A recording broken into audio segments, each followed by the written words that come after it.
Hello and welcome back. Eddie Radosevich, Bob Przybylo here from SoonerScoop.com studios. Time to sit down for a stickball report here as with the, I think, unpredictable kind of happened. Oklahoma does lose a series on the road over the weekend.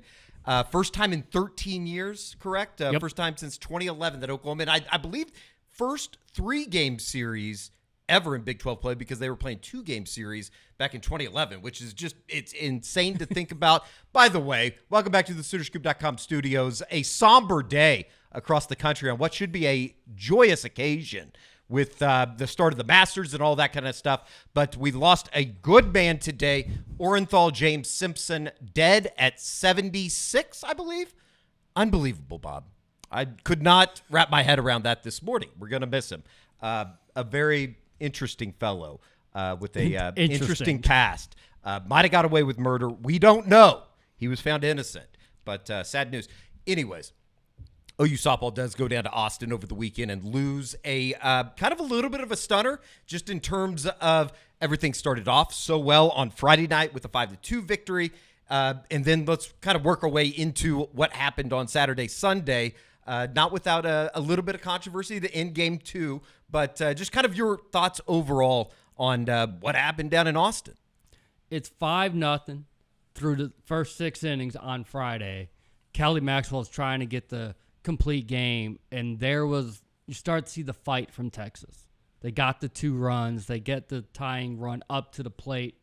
OU gets out of it, but it lets you know Saturday and Sunday we're going to be a different animal. Sure. It was going to be a much difficult task than maybe what you were hoping for or might have first thought. And you get 2-1, you get to the bottom of the 6th Saturday, and Katie Stewart looks like she hits a two-run single, make it 4-1. Bases were loaded. Now it's going to be first and third, I believe, is how it was going to look like. Instead, you get the review of the runner leaving early, which, by the way, is being used like nuts. It's become a massive kind of go-to story or a storyline within college softball this year is the added review of a player leaving early. With OSU Tulsa just ended Tuesday their night game that way. So that's going to be something I'm sure they'll have to look at going down the road. But usually when, as you said in the pod, when OU gets a break like that, the Sooners win. There's no question about that. It's like, it's supposed to be 4-1. There's 2 runners on. There's no outs. Here comes the OU train in the 7th inning, and instead, they weren't able to really mount much in the top of the 7th, and you chalk that one up. Okay, got to get better, and that was the message from Patty. It's like, okay, now show the rest of the country who you are. Sure. On Sunday. And that's where the cause for concern is. It's not that you're losing or that you're being ranked number 2 in a couple of the polls. It's the fact that Patty challenged this team going into Sunday afternoon, and outside of an Ella Parker, a freshman, coming up big with a solo shot, there was no offense to speak of in that final game. What is, in terms of, and we talked about this a little bit on the pod, on the Unofficial 40 this past week, in terms of, I think Oklahoma has kind of, they wrote the playbook on just basically what you need to do to be dominant right now in college softball. You're seeing some of these teams, I think that like Texas is really, really good. What did they do from a defensive standpoint and maybe what they didn't do in terms of they fielded the ball really well. Pitching was extremely good over the course of the weekend with the 3 pitchers that Texas threw out there. Why couldn't Oklahoma get anything going offensively? Is it a little bit of bad luck just in terms of you hit some balls hard and you just hit them right at them and they made some plays? Or what was the situation there? It was Texas making plays, which we know the Horns had not done consistently throughout the entire season. That goes back to Saturday night and the decision to send Maya Bland. You have Bland on first. You have 2 outs. Riley Boone smokes one off the center field wall. Bland's one of your fastest on the entire team. She's always in that pinch running situation. There's 2 outs. You're going on contact. Go ahead and send her. It took a perfect relay throw from center and then into the plate, and your throw was a little off line, which led to perhaps an obstruction that obviously was not called. Final out at the plate. Wow. Like, you made Texas play perfect, and they absolutely did. And they made some errors Friday. Like, it looked like they had some missed communication, and it's like, okay, this was the recipe. This is what we're going to do. Make them feel the ball and show that they can be perfect. And they just were on Saturday and Sunday. That's why you almost don't hate the idea of sending Bland there. Oh, no. I think that you take that chance. The throw up the line, I think, actually helped Texas from a defensive perspective. And, of course, that they were able to, I don't know about get away with the obstruction. I think it was probably a pretty good no call there. But, tough way to lose. You back up, though, because Bland was on base, it was because of Kinsey Hansen, who just seems like the constant. When you need a big hit, you would love to have her up at the plate. Yeah, she was firmly back. She told us last week that there's no concerns about the knee. I'm ready to go into the series against Texas. Didn't look like there was any cause for concern. Now here moving forward, and she had a great game in the first couple innings Tuesday at Wichita State. So what's funny is, if you give a senior a little 2-3 week break like that, even though it's an injury that you might be concerned about, now you see how fresh they are here coming down the stretch. It's going to be interesting. Now you have quite a battle atop the Big 12 standings. Yes. Oklahoma now 13-2 overall. They will it's an accelerated weekend for Oklahoma with BYU and their situations on Sunday, Thursday through Saturday this weekend. Oklahoma State 12-3 overall, just a game back of Oklahoma. They head up to, I believe, Ames this weekend to take on Iowa State. Texas at 11-4. They're headed over to Waco to take on Baylor. And then, I guess Kansas is somewhat still in something of a race. They would lose, obviously, the tiebreaker to Oklahoma, but they're 3 games back at 10-5. So it's really kind of fascinating here as, I think that there was a lot of people that would have thought that Oklahoma was going to run away with this. And that was kind of the expectation if you go down and take 2 or 3. But maybe, just maybe, that door is open just a little bit for somebody outside of Oklahoma to win the Big 12 regular season title. Yeah, it'll be up OSU to take care of business. Sure. Now it's going to be awesome that it's set up to where that should be for the Big 12 championship on that final weekend if everybody takes care of business. And then that's what you look at these next couple weekends as they return to Love's Field. You're looking at the bottom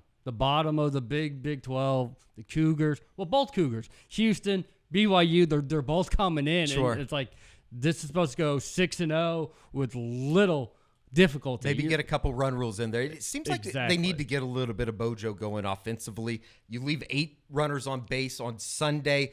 Was it just a matter of not being able to string a couple hits together? It was, but it's a concern when you've got that lineup. Sure. That's just loaded. The 400 batters up and down that order and seniors that have been there time and time again. And just there wasn't that clutch fit. There wasn't that one person that, as we've talked about, that every single weekend it's felt there's been one hitter who's like, you just cannot get them out. And you went to this weekend against Texas. It didn't feel like anyone had that unstoppable feeling. Kelly Maxwell, Kirsten Deal on Saturday in Game 2. Kelly Maxwell, she goes the distance on Sunday. It didn't seem like pitching was a problem this weekend. You give up the 2-run homer to Katie Stewart on Sunday evening or Sunday afternoon. Mm-hmm. The 2 runs on Saturday night were a pair of doubles in the 4th inning. It didn't seem like that was a big problem or a big issue. It didn't feel that way, and that's maybe a positive. You say you face that Texas lineup and you only gave up 6 runs through 3 games. Usually you're probably feeling you went 3-0 if it went down like that. And credit to Texas, because clearly OSU and OU pitching has had the number against Texas during the last 2 weekends, and somehow they found a way to win a few of these games that maybe they would not have won in the past. And that's a credit to all these teams developing the pitching staffs. We're obviously way past Paige Parker days of one arm being the only thing that you have. But now to have a steady dose of 3 or 4 that can give you 6 or 7 innings, that's something, that's going to make postseason play very intriguing. It's pretty scary when I guess not scary to a certain extent, but maybe even exciting when you start thinking about the Big 12 tournament and you look at the national standings, particularly that top 5, and you got 3 of the 5 being Big 12 teams with OU, Oklahoma State, and Texas. It's I would imagine that all 3 of those teams will probably have a chance to get to Oklahoma City at some point in the postseason. These teams are going to be playing each other a lot here over the next month and a half. What's funny is 2 versus 3 is going to be the shit. And then, like, who's going to get that one spot? Sure. Because it's not a knock on Kansas, but if Kansas is your 4th seed, you feel a heck of a lot more comfortable than having to go through OSU and Tech, like having to go through 2 of them. If you can only just play one of them in OKC to get the Big 12 crown, clearly that's what you want to get done. Oklahoma with BYU this weekend. You mentioned next week you do have a midweek game up in Oklahoma City against the Tulsa team that has already beat Oklahoma State once, and they kind of had a little bit of a thriller on Tuesday night in Stillwater. Took them to the limit, and so that'll be OKC midweek game, and we'll see how Patty handles that, because you go back to this last Tuesday. Sure. It's 7-0 in the second inning. Patty decides to take out a lot of the starters, give some of these reserves a chance. It's something we sort of talk about with baseball. Mm-hmm. At a certain point, you got to get these people innings. Right. For baseball, it's pitching. For softball, it's trying to get these reserves out in the field and some at-bats. And they don't score again. I mean, what Patty said to Chris Plank is like, it's good that we got this win, but she was like really mad. We should have been on the bus by now. Yeah. Like, you use that type of comment. It's chilly out on a Tuesday night in Wichita. Like, get out of there. Driving home. Why are we playing the 6th and 7th innings? So we'll see what kind of mentality this team has going into this weekend. It'll be Tulsa's probably first of maybe 2 games against Oklahoma this year, because I'm sure they'll be sent to the Norman Regional at some point, because that's a yearly occurrence, it seems, on the softball side of things. So baseball coming off of a weekend in which you lose 2 of 3 to Oklahoma State up in Stillwater at O'Brate Stadium. 9-6 loss on Friday night, a 19-10 win in a game that goes into a rain delay with a heading into the 9th inning with basically 10 minutes left in the game. And then Sunday you lose a heartbreaker. I don't know any other way to put it. You're up 5-3 in the 7th inning and allow 6 runs in that 7th inning, with walks being a problem from some likely suspects. So we talked about it on the pod as well this week. It's the damnedest thing when you're talking about OU baseball, just in terms of where they are right now. 18-4 overall. You look at the standings, and they go into a weekend against Kansas State where you're tied in the Big 12. Log jam, but 8-4, 7-5. There's got to be some separation. OU and West Virginia at 8-4. Then you have 4 teams at 7-5. Kansas State coming in this weekend. Oklahoma State, who you just got done with. Cincinnati and Texas. And then a couple teams at 8-7 as well. Texas Tech, who still has a little bit of life left in them, as well as UCF, from a rankings-wise, is the highest-ranked team in the Big 12. It's just kind of insane right now. I think that the next couple weeks are going to play out, and certainly probably play a big part of what this Oklahoma team is. You have, obviously Kansas State this weekend. Then you go to Provo next week, Thursday through Saturday, to take on BYU, and then Texas and then at Texas Tech to basically kind of round out the month of April and into the first weekend of May. I think you're going to know what this team is over the next couple weeks. And from a pitching standpoint, Bob, I kind of liked what Braden Davis, Kyson Witherspoon, and Grant Stevens offered. Starting pitching really wasn't much of a problem as it was on the back end. How concerned are you about that 7th inning Sunday in a carryover? Well, something of I think it's going to be more of a, when you get into these tight ball games and you throw somebody, because Jamie Hitt's going to have to pitch again at some point this year. Britton Gurton's going to have to pitch again at some point this year. I think it's going to be pretty crucial for them to be in some tight games and win them and get out of there and kind of build some momentum. I think that it was I would have probably in the 7th inning, you ran Gurton back out there on Sunday in a 5-3 game. I probably would have gone Malachi Witherspoon to start the 7th. And if you wanted to match up with Nolan Schubert, that Skip talked about after the game on Sunday, they wanted to match up left and left. If he's not having to come in with a guy on base, maybe it's different. I don't know. Who knows? The way that Jamie Hitt's been throwing the ball right now, it's not a whole lot of trust right now from the left side. So you just can't walk him. You can't walk that guy. And I think that was the biggest problem, was they walked guys. And then, obviously the Donovan LaSalle 3-run homer really changed the complexion of the ball game. You go from, being up a run to down a run, and then the walks piled on the back end of that. So I've never seen 4 walks in a row with the bases loaded either. So maybe that was a positive. Maybe that was a positive. On the actual positive side of things, Offensively, Jackson Willits has been incredible. He extends his hit streak to 5 games. It's kind of the funniest thing too when talking to Skip about Jackson Willits, because all you heard out of the fall was like he led the team in hitting in the stats that they kept. And he started out so slowly, but I think it's starting to come on. He had the 2 home runs on Friday night, 2 of 12 home runs on the weekend for Oklahoma, including a Jason Walk home run on Sunday afternoon to give him a 3-2 lead in the 4th or 5th inning. The offense seems to be rolling right now, and if that's kind of, I guess, where you get into the, bigger kind of underlying storyline of the weekend with John Spikerman. Yep. And we asked Skip about him this morning on the radio. It sounds like it's going to come down to pain tolerance and how much he can kind of put up with. If you could maybe get through Friday night and win the series and maybe even give him another weekend, that would be good news. I'm sure it's going to be tough to keep him out of the lineup this weekend. So that's going to be something to watch. Is John Spikerman going to be added to a lineup that seems to be clicking at the right time? It's going to be really kind of interesting to kind of watch that unfold this weekend. Kansas State, Pete, good old Pete Hughes. Yeah. But is anyone really still around on this team that would actually know about? No, I don't. Maybe Easton Carmichael just by way of Braden, which I think Braden would have almost been a little bit too old. I don't know. He was around here for a long time because of COVID, but no, probably not. I'm sure there's going to be some Yardbirds in the stands right. that make exception to Pete Hughes. I don't think that there's any lost love there. But, it's another team that they're about like what they were a year ago. They're going to try to run a lot on the base pass, which makes it kind of interesting what they do defensively behind the plate. I think Scott Mudler's been excellent back there. I would imagine that they're going to want to keep Easton Carmichael's bat in the lineup, so you see him at DH and give Mudler the opportunity to, catch behind the plate, and I think he has an excellent arm. So that's going to be probably something to watch. You can't kick the ball around against a team like Kansas State because they're going to take advantage of it. It's kind of like what Oklahoma fans saw offensively with Pete Hughes when he was down here in Norman. So it's a big series. I don't think there's any way around it.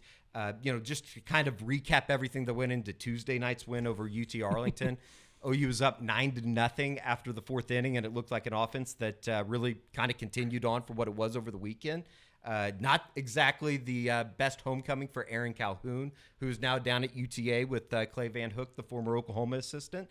But it was interesting to say the least on the back end. And, it was more walks. And, I think you can live with that from a guy like a Jason Boldman, because that was like the second appearance, his first home appearance since transferring over from LSU, obviously coming off of Tommy John surgery, I believe. Mm-hmm. So they're going to continue to get him some innings in spots where you can. And Jacob Golston, he simply has a little bit of the yips, I think, when it comes to throwing strikes. And he made his first home appearance, give up a couple runs, and then Brad Pruitt gives up a grand slam, and all of a sudden it was like, there's 2 outs in this thing in the 9th, but it's now a 2-run game with the tying run, walking to the plate after a 2-out walk. So it got a little bit tight, got a little bit uncomfortable, but it was a win. And I think we mentioned it even over the weekend on the message boards, Bob, that OU was kind of in a spot where they had to play that game. I think if they would have walked out of Stillwater with a series win, you probably don't even play that game because of RPI purposes, because they actually fell, having played a UTA team that's struggling, obviously. Mm-hmm. So it was kind of an interesting situation. But the good news is you got out of there with the win, and, hopefully that you can finish this little 4-game homestand before you head out to Provo next week in the right way. They need to win a series this weekend. You're starting to get to that point where actually bracketology and stuff sort of matters. Sure. Yeah, you pay 18 and attention to it a 14. little bit more. 18 and 14. The record doesn't look glossy. Yep. What's sort of the status report as we go into this weekend? Analytically, when you look at RPI and stuff like that, phenomenal. Number 1 strength of schedule in the country. So it's a good thing that you played a really tough schedule, but it's also a bad thing that you didn't win a fair share of those games. It's going to be interesting. They're not hosting anymore, obviously. They moved on from the Dallas Regional with DBU. This week, I think Baseball America had them in Fayetteville, which, I don't think you want to go to Arkansas. They're the best team in the country right now. So you need to really start stacking weekend series. And I think that we'll pay attention to that here more over the next couple of weeks. I think mid-30s maybe for the RPI, but it's definitely being boosted because of the really tough non-conference schedule and the really tough schedule that is still out there. The Big 12 is just kind of weird, man. It is. Like, I don't think that there's any – it's kind of the opposite of softball. Like, you have OU, OSU, and Texas in softball. They're kind of the leaders of the pack and some of the best teams in the country. I don't know if there's like the drop. Yeah, like, I don't know if there – I think everybody in Big 12 baseball is kind of neck and neck with each other. Central much like Florida the being the top-ranked team? It's really weird right now. And, they had a good win against Florida. It's those type of wins and the RPI stuff that is going to kind of inflate what maybe you look at as a lowly record or whatever. Where's Brad Brownell to call it out again? They need somebody like a Brad Brownell. Maybe Skip Johnson's going to have to do the Brad Brownell, and then they get hot at the end of the season and end up making a run. So speaking of basketball, big weekend coming up for Porter Moser. As the zaniness of whatever the week was with John Calipari going to Arkansas, which is going to take some getting used to, I think. Yeah. It's kind of crazy how it all landed, but everybody's going to be active in the portal, and Friday starts a period in which you can host players. Oklahoma's going to have Sean Padula in this weekend. Yeah, they are, and they got to lock this one up, and they really need to start generating the momentum. They still have 5 open scholarships, and then the question mark with Jalen Moore because he entered the NBA draft, but still keeping his eligibility with the Sooners and has that option to absolutely return to Norman. A lot of sources believe he'll be the team leader for OU next season, but we'll see how the draft process and the feedback turns out for him. But with Padula, this is the second visit. They had Kevin Overton in before the dead period, and all that led to now is a top 6. You don't want to go through like shooting your best shot. Sure. And all you get out of it is being in like a top 6. Right. You got to lock this one up. And if you do lock up Padula, who is tight with Overton, then you start building. Then you can actually, those dominoes start falling in the right direction. And then you're down to maybe just 3 spots to try to fill, a lot less daunting compared to the 5 spot that's circled at this moment. The 6 for Kevin Overton: Colorado State, Oklahoma, Oklahoma State, Houston, West Virginia, Texas Tech. It would seem that like the next 48, 72 hours as Padula arrives on campus are going to be rather important because you could kind of get a building block in that portal class. And obviously with what Padula has done at Virginia Tech, averaging 16.5 points per game, like I think from day one, that would be an upgrade at anything that you had at point guard a year ago. Yeah, and if you can get Padula and you can survive Overton going to Texas Tech, because as we talk about with like football portal schools, he's visiting Texas Tech. He is visiting Texas Tech.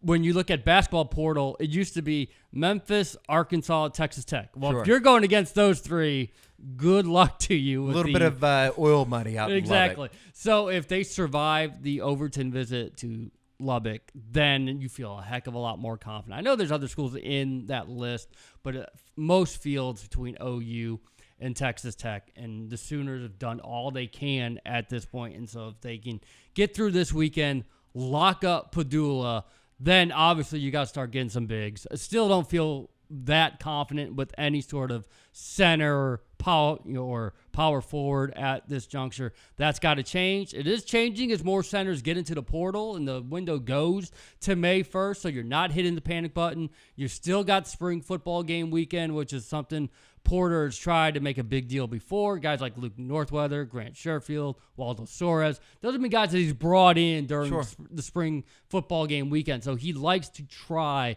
to get as much as he can from that weekend. That's next weekend. So get through this weekend, get Padula, hopefully, and then get ready to attack once again for spring football. Still keeping an eye on the kid from South Florida, the 6th man of the year from the American Athletic Conference, as well as Ezra Asor. Is that anything, the kid from East Carolina? Yeah, I mean, you got to basically be open to anybody, right? You really do, and the staff is. Like, they are reaching out on a daily basis, just seeing, how far can they get? Do they make a top list? Okay, well, if we make a top list, then can we get you to campus? And, there's going to be a step-by-step process here because, it's not like OU softball. Or we just like Bama football. Sure. Well, okay, Bama wants you in the portal, it's over and done with. If Patty wants you in the portal, it's over and done with. Sooners basketball's got to play the game. It's not going to happen overnight kid hits the portal, commits to OU. You're going to have to get in their top list. You're going to have to do the Zoom calls like they did during the dead period, and then you got to get them on campus and lock it up. And it's interesting. I don't know if they planned it this way, but if you saw on social media yesterday and this morning, the new look locker rooms are up. I had really conflicted feelings right? about that like, because they look incredible. They look amazing. But at the same time, could that money been diverted somewhere else? Maybe a new arena fund. I get it, but at the same time, they did look really good. It looks really nice for weekends where you're going to need to showcase everything. Not a bad time to be bringing Champadula in. Exactly. Check out the new digs. You've had the Griffin Center for a few years now, and that's always helped, and that's always been sort of the backdrop for what OU wants to do in terms of their graphics and social media.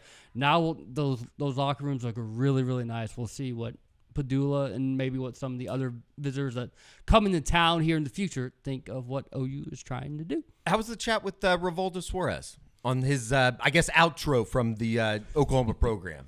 Yeah, you can see there's still some hurt about missing the tournament. Sure. I think that's something that you probably, in a way, will probably never actually get over, the feeling of being left out. But he's like, there's no cause for concern, people, with all these people hitting the port. That's what happens. It's like he almost didn't even let me finish the question. Yeah. No, that's just college basketball, man. Whatever team you thought you had, it was like really good and connected, because that's the word he used a lot. We were so connected throughout this entire season. It just doesn't matter. Season ends. It's time to hit the portal for various different reasons.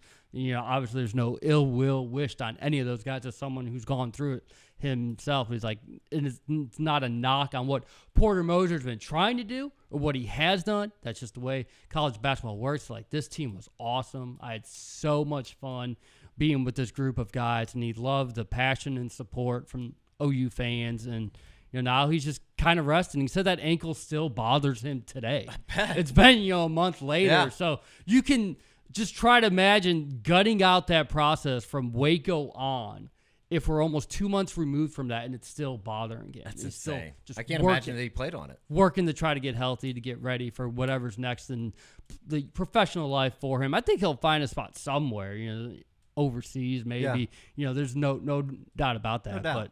But, he's kind of getting used, or trying to get adjusted to, like, this is the next chapter. Now I go to this, and I don't have any academics to worry about. It feels weird not having school and basketball going hand in hand like it has for so many years. But yeah, lot of great things to say about the coaching staff, about this year's team, and just he's like, man, if we could have just heard our name called, I really think we were in line to do something incredibly special in the tournament. Can't wait to bet on him in a game in like the Czech Republic on a Friday night at like 3:30 in the morning. That might be his future. I don't know. We'll see. He'll make a lot of money. He'll make a lot more than me.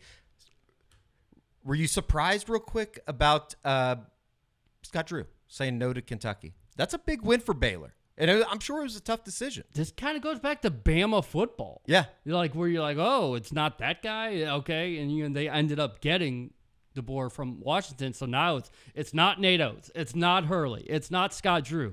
So it's going to be interesting where they go. It's going to be very, very interesting. And it's so interesting to try to judge any portal prospect that had Kentucky and or Arkansas in their top list going into this week. It's all thrown out the window. I really have no idea who their next call is going to be. But I do like watching it from afar and not having to participate in the coaching search, and especially this Kentucky group that I think we'll probably get to know on the basketball side of things here over the next couple years in the SEC. I've been told that we are going to pay tribute to Orenthal James Simpson as we close Opening Highways in Heaven. I know it's been a very popular tweet out there this morning, but it would be spectacular if the funeral procession included a Bronco of some sort carrying the hearse. But we're going to miss Judge Ito. I bet he was waiting at the gates this morning when OJ got up there. I know Nicole probably wasn't. All right, that's going to end it. Big weekend coming up for OU baseball, OU softball. The next couple weeks, they need to take care of business. And they're at home. Yep. And they're at home back at Loves Field. It kind of seems like they haven't been back home in for forever. Yeah, I don't know. A couple weeks. It hasn't been a couple weeks. You went to Lawrence. You went to right. Austin. That's right. So yes, it has been a minute. How's the construction update going? Are they they're not in yet, are they? They're not. As far as I know, they're past April 1. Still not practicing. OU doesn't need to continue paying these construction bills. It sounds like a contract has not been met. For Bob Przybylo, I'm Eddie Radosevich. We'll see you right back here on the SoonerScoop.com YouTube page next time.